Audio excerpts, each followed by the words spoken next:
All right, so now that the ICE agent's video has been released and more people are questioning the actions of Renee Good, I want to talk about something. And that's that when we talk about life or death situations like this, we're not talking about two people on equal footing. This person's probably never been put in a life or death situation before, and yet this is a highly trained government-paid agent who should be trained in situations like this. And with that said, I don't think it's a coincidence that this agent walks in front of this car and then stops so that he is in front of that car when she drives forward. And as we watch again in slow motion, this ICE agent is going to approach and grab her door handle, and as that happens, we're going to see the other agent come along here and come this way. But you see, if he continues his momentum of walking, he's walking right here. If he continues to walk, he would be out here and safe. But instead, he plants himself right in front of the car, right on the edge of the car, and that creates a justification for him to shoot. And as you can see by this story from 15 years ago, shootings like this are nothing new for U.S. Border Patrol agents, and it was incidents like that that triggered a report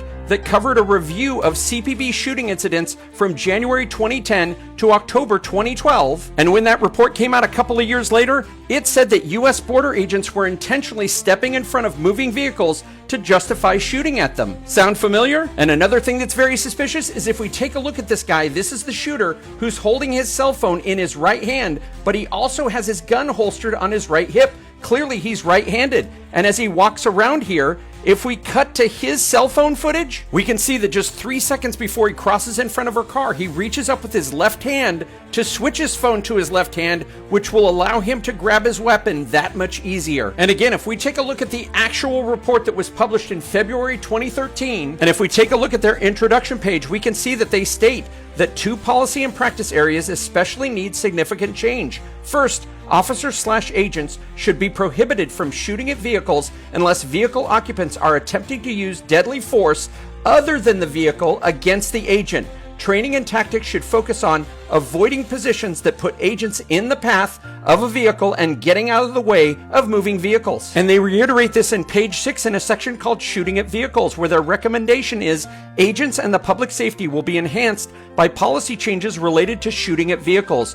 Customs and Border Patrol should make policy changes that restrict agents from shooting at vehicles. Likewise, agents should be trained to get out of the way of oncoming vehicles as opposed to intentionally assuming a position in the path of such vehicles. The Customs and Border Patrol policy should state, agents shall not discharge their firearm at or from a moving vehicle unless deadly physical force is being used against the police officer or another person present by means other than a moving vehicle. And after that report was released, this memo was put out by the chief of the U.S. Border Patrol entitled Use of Safe Tactics and Techniques, which instituted many of the recommendations, including the fact that agents should not place themselves in the path of a moving vehicle or use their body to block a vehicle's path. And yet 12 years later, we have this agent settling himself right in front of a moving vehicle and using it as justification to unalive a U.S. citizen.